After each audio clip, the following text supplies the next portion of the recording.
Olá, bom dia.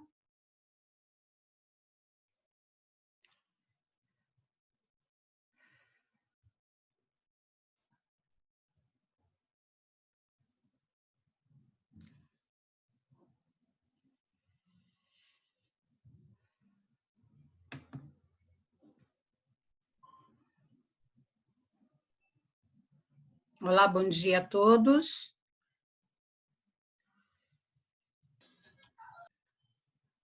Bom dia, Adriele.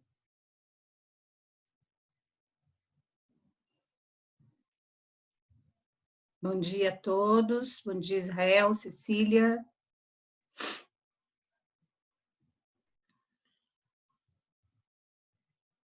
Gravando.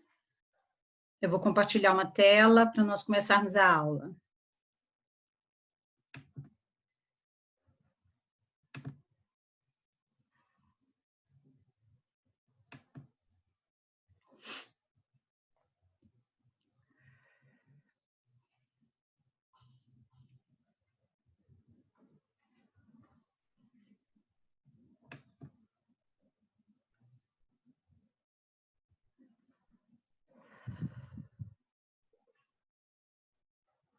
Aguardando o compartilhamento para a gente continuar.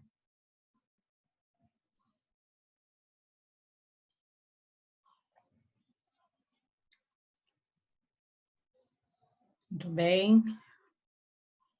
Vou ampliar a tela para nós continuarmos, ok?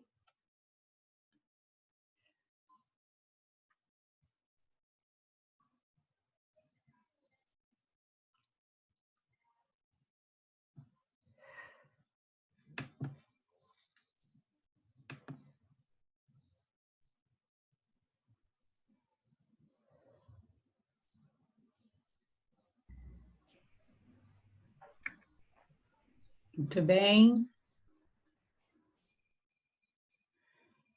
Muito bem, vamos começar. Eu vou ampliar a tela.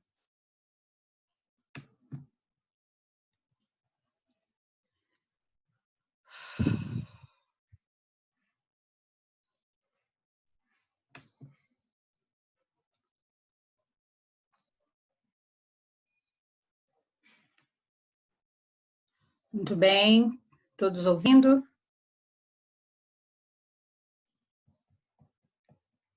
Continuando sobre a arte grega.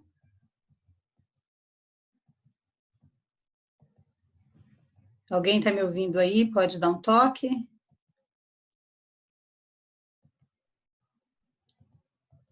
Passamos por estrutura clássica. Já falamos sobre a arte grega, já tínhamos começado essa aula. Estávamos na parte de arte grega, de escultura grega, já falamos sobre o conceito de proporção. Aqui a gente tem uma escultura grega que ilustra muito bem esses aspectos de proporção e simetria. Só retomando, quando falamos em simetria em arte grega, estamos falando em correspondência entre forma, tamanho e posição, que para os gregos gerava a beleza dentro daquele conceito estético que nós já havíamos falado. A harmonia e as combinações entre essas proporções bem regulares definem a estética grega. Basicamente, essa escultura que está aí na tela, do lado direito, mostra essa proporção. A proporção ideal para os gregos de uma escultura que deveria se aproximar o máximo possível do natural, era essa aqui, ó, que você vê do lado direito. O corpo, a proporção exata matemática do corpo perfeito correspondia a 7 ou 7,5, 7,5 o tamanho da cabeça da escultura. Então, você pode ver aí, né, que você tem 7 vezes em proporção o tamanho da cabeça. Essa é a proporção correta das esculturas gregas. que muitas das vezes, na maioria das vezes, era tamanho natural ou um pouco mais. Essa escultura chama-se Doríforo, é uma cópia romana que se encontra no Museu de Nápoles. O autor é o grande escultor Policleto, que é quem criou essas ideias de proporção. Percebemos também que aqui você encontra toda uma simetria, ou seja, o lado direito e o lado esquerdo são proporcionalmente iguais. Você percebe a exploração da anatomia do corpo. Você percebe que o dorso todo, a parte de cima do corpo, ela não se apoia mais sobre as duas pernas, mas apenas sobre a perna direita. A perna esquerda permanece leve, simulando um movimento.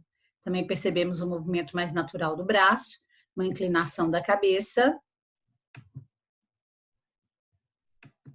Uma inclinação da cabeça, também demonstrando uma natureza. Se você reparar, à medida que a gente vai andando, nós, seres humanos naturais, a gente sempre apoia, descansa o corpo no quadril. Isso demonstra uma naturalidade, né, que é a busca dos gregos nesse sentido.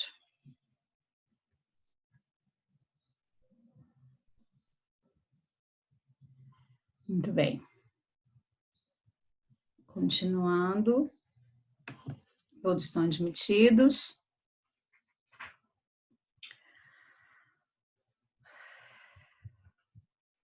Continuando. Oi, alguém está falando alguma coisa?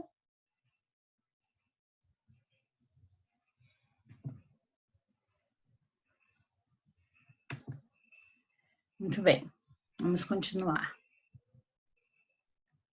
A próxima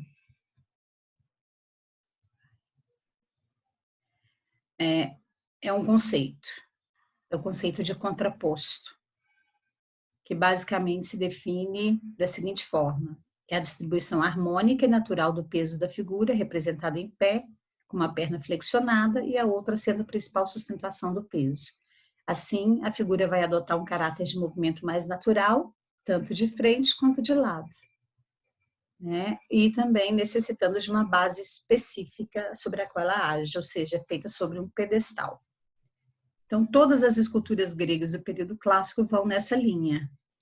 Porém, você pode reparar na escultura que o rosto é muito similar a qualquer rosto da escultura grega.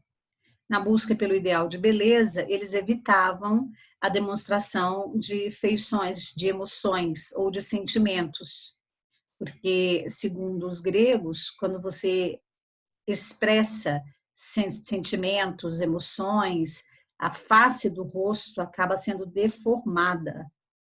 Então, eles estão sempre com essa feição aí mais suave e equilibrada. Ok? Então, funciona assim. Muito bem. Continuando, depois do contraposto, temos uma outra escultura. Uma outra escultura que demonstra a mesma coisa, que demonstra, né, as mesmas características. Veja, o corpo agora com um movimento ainda maior, porque já é do final do período clássico, um planejamento perfeito. Olha como o tecido apresenta dobras, né, ondulares, como que caído, né, uma túnica caída sobre o corpo, apoiada sobre o braço, braços esses infelizmente perdidos, né? Veja que você tem aqui o apoio na perna direita e a perna esquerda em movimento, também, como eu disse, buscando um sentido de naturalidade. Apolo foi encontrado na região de Belvedere, está no Vaticano, tem 2,24 metros de altura, portanto uma escultura bem grande, monumental, e ele representa o deus da beleza, da perfeição, da harmonia. Apolo é um deus grego que ele tem várias representações, também representa o sol, né? Ele é muito importante na concepção mitológica dos gregos. A gente percebe todas as características. Portanto, existe um padrão estético, uma liberdade do artista na escolha do tema, uma liberdade do artista na escolha dos atributos, né? Uma liberdade do artista na escolha da posição. Ele aqui parece olhando, né, para o lado esquerdo, bem natural, como que congelado na imagem, né? Como se você estivesse parado, uma pessoa estivesse andando e no momento em que ele para, ele aparece bem natural. Vamos continuar?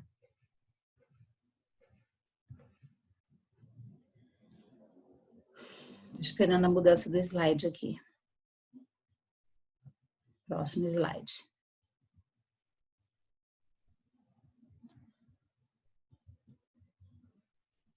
O computador está um pouco lento, acho que pesado pela quantidade de imagens.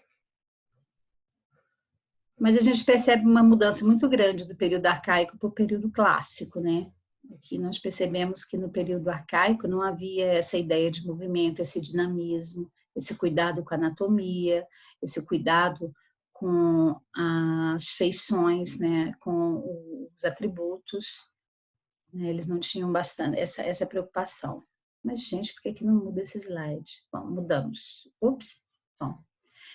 Mais duas esculturas do período clássico, sendo que uma delas nos chama atenção. É essa daqui, ó. É uma escultura feminina. É uma das únicas esculturas que você percebe que é de uma mulher. Só lembrando que a parte original é o dorso e as pernas. A parte do braço, dos braços foi inseridas depois. Essa escultura demonstra uma deusa no momento em que ela iria se banhar, então ela está aqui com um jarro de barro onde tinha água e a toalha naturalmente segura pelas mãos e jogada pelo vaso. Então já mostra uma narrativa. Mas você percebe mesmo assim uma estrutura do rosto bem suave, sem a representação de muitos movimentos, né, de expressão, para que não fossem deformados os traços naturais, né, da escultura. Agora passamos para o período helenístico. Nós já estamos aí no século III. Estamos no século III.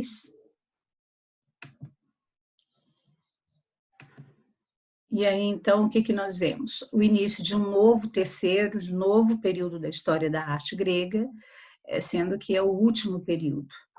Esse período tem o nome de helenístico. Esse nome, esse termo, faz referência a Heleno, que para os gregos em geral era um dos primeiros homens a habitar a região, Heleno. Então, todos os gregos se consideravam descendentes, né, de Heleno. Então, os historiadores usaram esse termo para definir esse período. Historicamente, esse período compreende aí o tempo entre o século III e o século I a.C. No século III, a Grécia foi tomada pelos macedônios de Alexandre o Grande.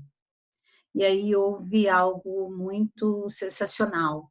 A arte grega acabou ganhando influências orientais. Então, a gente vai ver uma mudança de temas, uma mudança técnica, como, por exemplo, temas mais cotidianos, do cotidiano, do dia a dia dos gregos vão ser agregados às esculturas. E, principalmente, as expressões no rosto das esculturas ganharam mais dramaticidade, um maior grau de emoção, né? E, além do que, também as esculturas se tornaram maiores e em dimensão e volume. Uma outra característica desse período muito importante é que você vai notar que as esculturas vão ganhar mais elementos. Então, você não vai ter apenas um indivíduo sendo representado nas esculturas. Você vai ter vários indivíduos, esculturas compostas por vários elementos, ou seja, conjunto de elementos.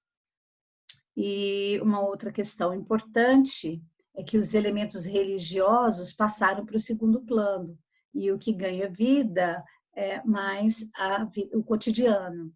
Apesar de que as histórias gregas, né, as histórias mitológicas, continuam existindo, continuam sendo representadas na arte, tá bom? Vamos ver uma escultura desse período helenístico. Olha, essa é uma escultura tradicional do período helenístico, bastante importante, que é o Laocoonte. Aqui você vê a narrativa de uma história mitológica grega que conta o drama vivido por este sacerdote de Zeus, que na iminência da invasão de Troia, porque ele é troiano, lutou bastante, né, para resistir aos gregos. Porém, os gregos, quando viram que iam perder a guerra, que não conseguiam entrar na cidade de Troia totalmente fechada, eles ofereceram um presente, que é o cavalo de Troia, famoso cavalo de Troia, né? Esse aqui, ó, mostrado no filme Troia, o filme hollywoodiano. Esse foi um presente oferecido aos gregos para selar a paz com os troianos, mas na verdade era uma maneira de fazer com que os troianos abrissem os portões e entrassem na cidade. O sacerdote Laocoonte, ele preferiu não acreditar, ele não acreditou nessa história, então o que ele fez? Ele tentou alertar os troianos de que isso não estava certo, porque não era prática dos gregos agraciar os seus inimigos com presentes, selar paz através de presentes. Então ele acabou alertando, mas não foi ouvido, e o resultado a gente já sabe, foi uma tragédia, porque dentro desse cavalo de Troia existiam vários guerreiros, porque esse cavalo era enorme, daí dá para você ver a proporção, ó, era enorme. Na madrugada, quando os troianos já tinham se fartado em vinho, danças e músicas, os gregos sorrateiramente saíram do cavalo de Troia e o cavalo de madeira, é verdade, ele é de madeira, e aí eles foram totalmente dizimados pelos gregos. Bom, mas o que tem isso a ver com a escultura do Laocoonte? Tem a ver que o Laocoonte foi considerado pelos deuses um traidor, porque ele entregou a arte-mãe, entregou, né, o ardil dos deuses, já que na Grécia tudo era feito com os deuses, tudo era feito com o apoio e a veemência dos deuses. Então ele foi condenado à morte, ele e seus 2 filhos, por estrangulamento, por serpentes mandadas por Minerva, né, Atena. E esta é uma cena interessante, então, nessa escultura feita por 3 escultores. Nessa escultura você percebe o momento de agonia do Laocoonte e dos seus filhos, né, sendo esmagados pela serpente. Essa escultura tem uma história em si, ela foi encontrada em 1506, próxima ao Coliseu, fragmentada, bastante fragmentada. Se você olhar os detalhes, você percebe que existem várias emendas, existem emendas por toda a parte. Olha só, existe uma emenda aqui no ombro direito do Laocoonte, existem emendas na perna, no pé, no próprio pedestal, né, em vários aspectos, em vários lugares, na própria serpente. Mas ela foi toda restaurada a mando do Papa Júlio II. Lembre-se que em 1506 a gente está no início do Renascimento, então está havendo, por parte dos italianos, uma busca, né, da arte grega, uma retomada dos ideais estéticos da arte grega. E daí, então, o empenho de Júlio II em fazer a reconstrução da escultura, que foi perfeitamente reconstruída, né, dentro dos limites aí do que restou das esculturas. As características do período helenístico são bastante presentes. Por exemplo, em primeiro lugar, você vê que é um conjunto de esculturas, né? Você tem 3 indivíduos numa escultura. Em segundo lugar, você vê que a anatomia está cada vez mais presente, e você percebe que na tentativa de mostrar a agonia, o desespero do Laocoonte diante dessa situação dramática da morte dos filhos e da sua própria morte, né? Ele tensiona todas as partes do corpo, todos os músculos. Se olhar com detalhe, você vê tensão por todos os lados. Olha, você vê tensão nos pés do Laocoonte, aqui quando ele firma a perna esquerda, né? Você vê tensão nos pés também dos adolescentes, dos filhos dele. Você vê toda uma torção, né, do corpo, olha, demonstrando, né, a sensação, dando a sensação de movimento bastante forte diante da situação, fazendo uma ligação muito forte entre o movimento e entre a escultura em si, o mármore, e a ideia, que é a ideia da agonia, né? No rosto de Laocoonte você percebe claramente, né, a tristeza dele, o desespero, né, uma emoção até de súplica, né, porque ele pede, roga aos deuses que o perdoe pelo que ele fez, pelo fato dele ter advertido os troianos. Aqui você percebe no rosto do garoto que está à esquerda de Laocoonte, né, olhando para o pai em desespero. Do lado direito, o garoto quase ficou desfalecendo por causa da pressão que a serpente faz no seu corpo. Você percebe aqui, olha, que Laocoonte também tensiona bastante o lado esquerdo na tentativa de tirar, né, o rosto, a cara da serpente que o atinge, olha, mortalmente aqui do lado esquerdo. Então, tudo isso faz parte dessa nova escultura, essa escultura helenística, que traz toda essa carga de dramaticidade, né, de realismo natural, que a gente chama de realismo natural. Tem uma curiosidade a respeito dessa escultura muito interessante, que é o fato deste braço aqui, ó, tá vendo que ele está numa cor diferente, ele parece mais um pouco danificado, não tem a textura lisa, né, do restante das esculturas. Isso é porque esse braço não foi encontrado em 1506, junto com os outros. Ele foi encontrado mais tarde, praticamente 200 anos depois. Mas, curiosamente, em 1506, o Papa Júlio II ele organiza meio que uma espécie de competição, né? Ele procura inquirir aos artistas que faziam parte da comissão de restauro, entre eles Michelangelo, né, Buonarroti, o famoso Michelangelo renascentista, supervisionado pelo Rafael de Sanzio, que também é um outro grande renascentista, né, o Papa inquere, né, de que se o braço existisse, qual a posição que esse braço estaria. E vários escultores e arquitetos tentaram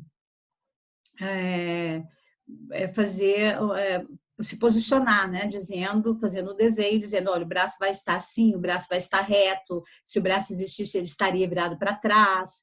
E aí depois, quando o braço foi encontrado 200 anos depois, percebeu-se que Michelangelo tinha acertado. No desenho que Michelangelo fez a partir de toda a estrutura da escultura, ele supôs que o braço estaria exatamente nesta posição mesmo que ele se encontra aqui, ó, mostrando aí que Michelangelo era um exímio estudioso da anatomia, um conhecedor de simetria de proporções, né?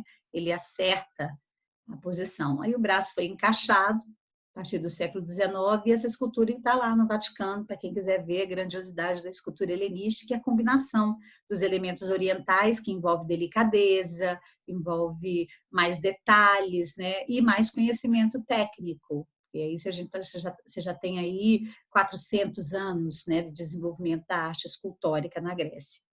Assim a gente encerra a parte de esculturas da Grécia clássica, da Grécia antiga. Aqui só uns detalhes, só para você comprovar. Olha só, a parte em que a serpente fere mortalmente Laocoonte, as emendas, que você pode ver, feitas pelos restauradores, todo o tensionamento nos braços, nos músculos, você percebe as costelas, olha, os músculos da coxa também totalmente tensionados, o rosto de súplica, você vê que ele não tá, ele não grita, ele não se desespera, ainda mantendo um pouco aquela ideia clássica, né, de não deformar tanto o rosto, né, mas você percebe aqui total expressão facial, olha só, né, de súplica. E aqui do lado direito, o rapazinho, olha, o adolescente olhando para o pai como quem diz, né, me ajuda, pai, o que é que está acontecendo, por que estamos vivendo essa situação. O planejamento também incrivelmente, né, leve, suave, ganha uma suavidade menor, as dobras ficam mais estreitas, passando uma ideia de um tecido mais fino, né? A dobra do dorso também, olha, mostrando toda uma simetria, né? Toda a matemática do encurvamento, né? Mostrando a curva do corpo. Então, uma escultura extremamente importante no contexto da arte helenística. Olha só, aqui a gente percebe o braço, que tem a história do Michelangelo, né? Que acertou a posição. Isso aqui é uma emenda natural, né? Feita pelos restauradores, já com conhecimento maior. Outra escultura importante desse período é a Vitória de Samotrácia, que, se não me engano, eu tinha pedido a vocês que fizessem uma pesquisa pessoal. A Vitória de Samotrácia é uma escultura de 5 metros de altura, né, maravilhosa, que representa a deusa da justiça e que era considerado um amuleto que era colocado na proa dos navios para demonstrar a vitória. Ela é uma deusa da justiça e da vitória, é uma deusa alada. Nessa escultura, a gente percebe aqui, ó, que ela foi colocada sobre um pedestal que imita a proa de um barco. Então, aqui, o conjunto dessa escultura todo tem 5 metros de altura. 5 metros.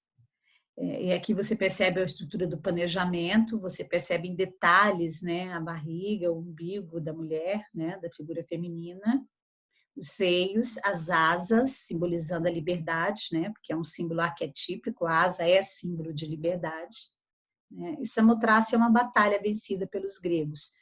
Essa escultura não está no Vaticano, ela está no Museu do Louvre. Foi encontrada também no início do século XIX, foi toda restaurada, foi toda emendada também pelos restauradores. O século XIX é um século muito importante porque é um século de desenvolvimento da arqueologia, da paleontologia, e já começam os trabalhos de restauro mais refinados, né? O trabalho de restauração é um trabalho muito delicado, muito demorado, que exige muita técnica. Então, são esculturas belíssimas do período que a gente pode ver. Vamos agora à arquitetura, para depois a gente chegar até a arte romana. Com a arquitetura, nós vamos fazer uma passagem para a arte romana. A arquitetura grega se desenvolve basicamente a partir do século V. O elemento marcante dos edifícios gregos são os templos, feitos em homenagem aos deuses e com uma função de resguardar as esculturas dos deuses.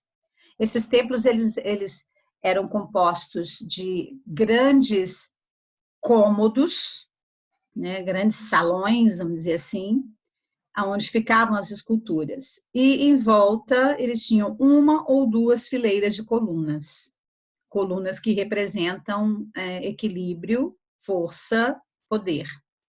Essas colunas, elas tinham 3 importantes características, né? Elas têm maneiras diferentes de representar a parte de cima, o capitel, que é a parte mais importante das colunas.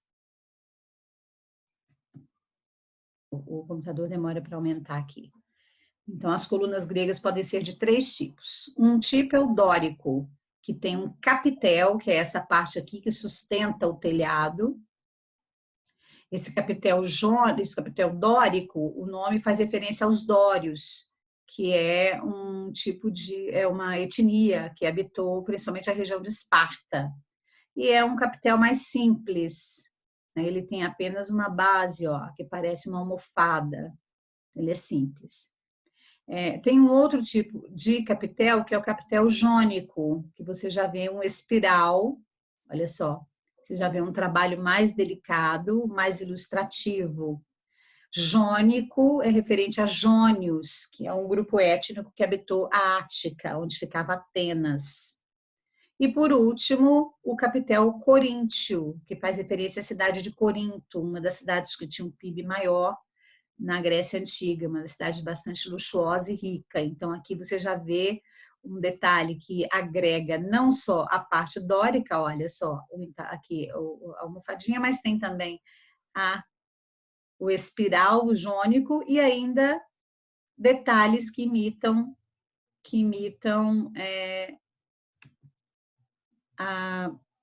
uma flor de lótus. O principal exemplar da arquitetura grega, e que vai servir de exemplo para todas as outras, é o Pártenon, esse edifício de 50 metros de altura, feito em mármore, né, que foi construído em homenagem à deusa Atena na época do governo de Péricles.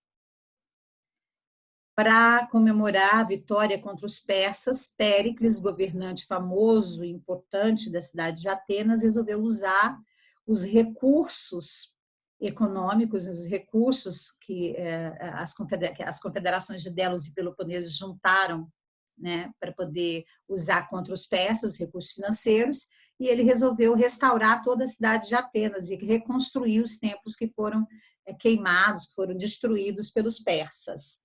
Foi dentro desse contexto da história grega que o Pártenon foi construído. Aqui a gente percebe todas as partes. Olha, o fuste, que é a base das colunas, construídas com total simetria e equilíbrio, elas têm a mesma distância uma das outras. Você tem aqui as métopas, né, que é essa parte do entablamento. Entre esses frisos aqui, ó, de 3 gumes que você está vendo, existiam esculturas que foram retiradas, esculturas em relevo, que chamam-se mármores de Elgin, que foram levados pelos ingleses para o British Museum, que está lá até hoje, na época da colonização inglesa, no século XIX. E aqui o frontão, onde você vê uma série de deuses, né, todos eles em posições aí ligadas às suas próprias histórias. Tá? Olha a altura desses templos. Essas estruturas que você vê aqui no interior são estruturas de sustentação, porque a parede feita em tijolos, né, em pedras, ó, imitando tijolos, elas foram destruídas, inclusive o teto, que também era de mármore. Então, é preciso fazer isso. Esses monumentos estão em constante restauro, a Grécia depende de turismo, é a atividade principal grega, né? Então, estão em constante restauro. Olha, ele foi construído em 447 a.C., dedicado à deusa Atena. Pártenon significa sala da Virgem ou quarto da Virgem, uma referência à condição de Atenas. Os autores foram Iquitinos Calicráticos e o escultor Fídias. As colunas são caneladas, por isso chamam-se frisos, né? Tem aquelas linhas verticais. O estilo é dórico, o estilo das colunas, né? O capitel é dórico, ele é todo em mármore. E ele era colorido, por incrível que pareça, era bem colorido, em azul, vermelho e amarelo e folheado, às vezes, a ouro. A última observação que a gente tem a fazer é que esses edifícios gregos eles vão inspirar depois edifícios de todo o mundo. Por exemplo, olha aí, no Brasil, você tem esse edifício que é da Academia Imperial de Belas Artes, fundada na época da vinda da família real portuguesa para o Brasil. Então, você percebe, olha aqui, ó, a fachada do Pártenon. A Universidade Federal do Paraná também imita bastante, embora o capital seja Coríntio, dá para você ver aqui, né? E é isso. Agora passamos para a arte romana, mas acho que não vai dar para a gente trabalhar isso hoje, né? Nós temos aí poucos minutos, não tem problema, porque na arte romana é mais simples, agora que a gente tem a base, né? A gente vai... Deixa eu interromper esse compartilhamento aqui.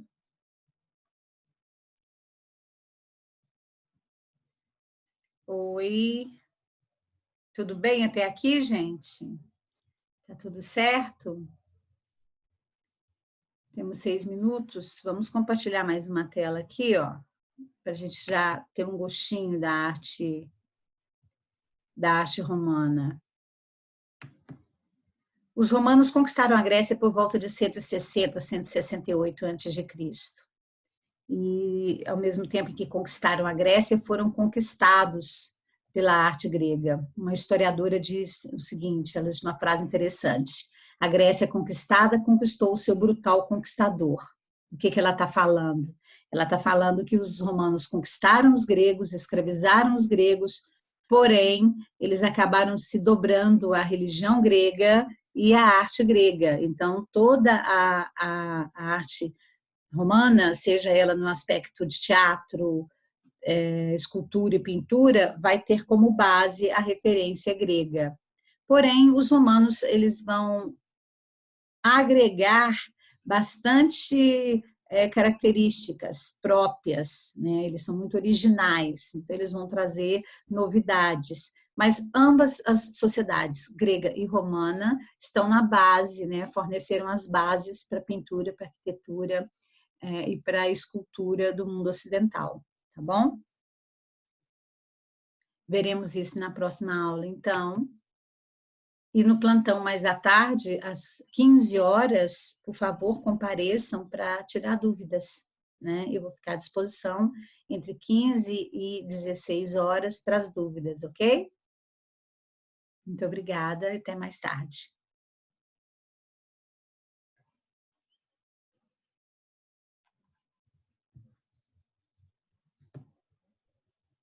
Matheus Antônio entrou depois. Eu acabei de dizer, Matheus, que a gente tem um plantão às 15 horas, então a gente pode retomar o que foi dito hoje, tá certo? Alguém quer fazer alguma pergunta agora? Temos uns minutinhos.